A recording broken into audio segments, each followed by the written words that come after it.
अर्जुन ने कहा, हे कृष्ण, मन बहुत ही चंचल, उद्वेग उत्पन्न करने वाला, जिद्दी और बलशाली है।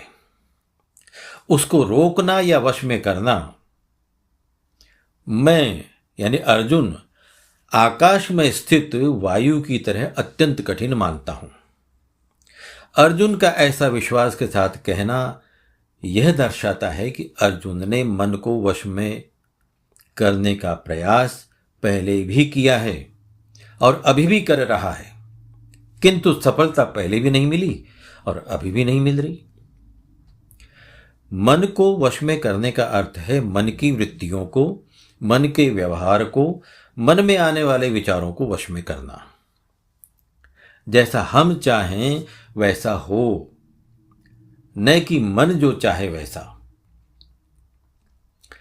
अर्जुन की इस बात के उत्तर में भगवान श्री कृष्ण ने कहा, अभ्यासेन तु कौन्तेय वैराग्येण च गृह्यते। उन्होंने कहा कि तुम्हारी बात सही है अर्जुन, किंतु अभ्यास और वैराग्य से इसे वश में करना संभव है। तो जैसा श्री कृष्ण ने कहा, अर्जुन ने वैसा ही मान लिया कि मन को वश में करना संभव है। यानी श्री कृष्ण ने अर्जुन को समझाया और अर्जुन समझ गए। समझ में तो यह आपके भी आ रहा है, समझ में आपके भी आ रहा है कि अभ्यास करने से मन को वश में करना संभव है। यह समझ में क्यों आ रहा है? क्योंकि आप अभ्यास का शाब्दिक अर्थ जानते हैं कि एक ही कार्य को बार बार करना, दोहराना अभ्यास है। अभ्यास के इस शाब्दिक अर्थ को जानते हुए, भगवान की कही हुई बात को सही मानते हुए, अर्जुन की तरह समझते हुए आपने भी मन को वश में करने के अनेकों प्रयत्न किए हैं, किंतु आज तक तो सफलता मिली नहीं। और कौन जाने आगे भी ऐसे ही चलता रहे, मानने समझने में ही जीवन पूरा हो जाए। देखिए, जब हम किसी श्लोक को बार बार दोहराते हैं तो वो हमें कंठस्थ हो जाता है, किंतु समझ में नहीं आता। जरूरत है समझने की, जरूरत है इस अभ्यास को समझने की। दोहराना यानी बार बार प्रयत्न करना, पुनः पुनः प्रयास करना, और यह सही भी है, आप प्रयत्न करते भी रहे हैं, लेकिन ये वैसा ही है जैसे किसी ने आपसे कह दिया कि पेड़ को पानी देने से फल मिलेगा। आपने पानी दिया भी, आप चाहते भी हैं कि पेड़ को फल लगे और आपको मिले, लेकिन मिलना तो दूर, फल तो लगा ही नहीं। आखिर हुआ क्या? कहां चूक हुई, किससे चूक हुई? बताने वाले की चूक तो हो नहीं सकती, क्योंकि उसने जब भी कोई बात बताई वह 100% खरी उतरी है। पानी भी सही है, जमीन भी उपजाऊ है, फिर पेड़ सूखते क्यों चले जा रहा? फल लगने चाहिए थे, लेकिन नहीं लगे। चूक आपसे हुई है, आपने पत्तों पर पानी डाला है, जड़ों में नहीं। आप मन को वश में करने के प्रयत्न तो करते रहे हैं, किंतु बुद्धि रूपी पत्तों पर ही पानी डालकर गहराई में बैठे हुए उस मन रूपी जड़ में पानी नहीं दिया है आपने। अगर आपने जड़ रूपी मन तक प्रयत्न किया होता तो आज ये हालत न होती। मन बड़ा ही जिद्दी है, अपने यहां तक किसी प्रयास, किसी प्रयत्न को पहुंचने ही नहीं देता, क्योंकि यह बुद्धि से दूर बहुत गहराई में बैठा है, बिल्कुल अंदर केंद्र में।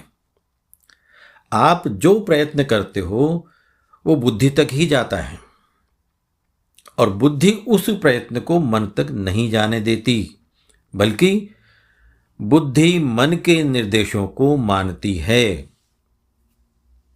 कारण, क्योंकि बुद्धि की कार्य करने की अपनी कोई शक्ति नहीं होती।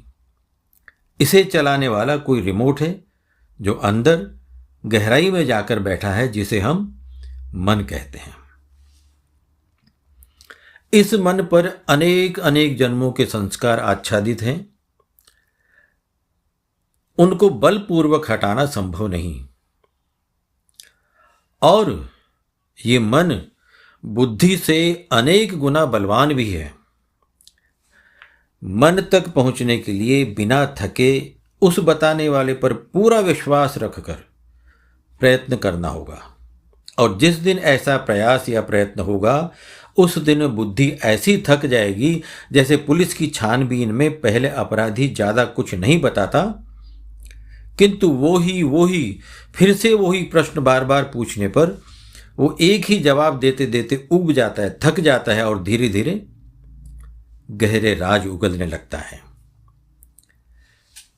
किंतु तुम्हारे केस में बुद्धि की जगह तुम स्वयं ही थक जाते हो और प्रयास करना, पूछना बंद कर देते हो। तुम उस तैराक की तरह हो जो पानी की धार के विरुद्ध तैर रहा है।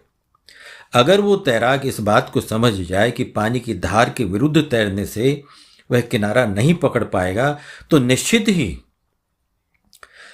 ही वह ये उस धार और बहाव के साथ चलने लगेगा जहां उसे कुछ प्रयत्न भी नहीं करना होगा। प्रयत्न करने की जरूरत ही नहीं, वह पानी स्वयं उसे किनारे तक पहुंचा देगा। आपको हार नहीं माननी है, थकना नहीं है। आप हताश, निराश क्यों हो जाते हैं? मन को वश में करने का प्रयास क्यों बंद कर देते हैं? क्योंकि आप परिस्थिति से मित्रता नहीं करते, बल्कि आप उस परिस्थिति से लड़ते हैं, उसे कोसते हैं, खुद को कोसते हैं। अपने आप को हालात के अनुसार नहीं ढालते। आप अगर वास्तव में ये चाहते हैं कि आपको दूसरों के कारण दुख न हो, मानसिक पीड़ा न हो दूसरों की गलतियों से, दूसरों के व्यवहार से, उनकी सोच से, उनकी बिना मतलब की दखल से, तो आपको उन हालातों में ही प्रयत्न करना पड़ेगा। किंतु आप तो केवल विरोध करते हो। जैसे वह तैराक पानी की धार के विरुद्ध तैरता है, वैसे ही आप कर रहे हो। वह तैराक अधिक दूर तक, अधिक देर तक, अधिक ताकत से नहीं तैर सकता और स्वयं को थका देता है। आप भी थक कर, निराश होकर अभ्यास करना छोड़ देते हो, जो नहीं छोड़ना चाहिए। अभ्यास है अपने आप को उन परिस्थितियों में रखते हुए मन से स्वयं को वहां से हटा लेना, दूर कर लेना। बाहर और भीतर किसी से भी प्रभावित हुए बिना थके अंतर मन में प्रवेश करना अभ्यास है। अपने ध्येय में खो जाना, अपने जीवन को समझ लेना, स्वयं को प्रेम करना, अपना हो जाना, स्वयं से मिलना और स्वयं को पा लेना अभ्यास है। अभ्यास में बल की आवश्यकता नहीं होती, वह स्वतः होता है। बिना थके, बिना हारे किया जाने वाला अभ्यास तुम्हारे जीवन की परिपक्वता और आवश्यकता है, क्योंकि इसे में तुम्हारी खुशी और शांति है। बस तुम्हें अभ्यास करने में अभ्यस्त होना है।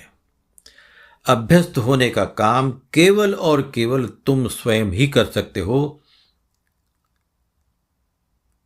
किंतु इस बात का हमेशा ध्यान रहे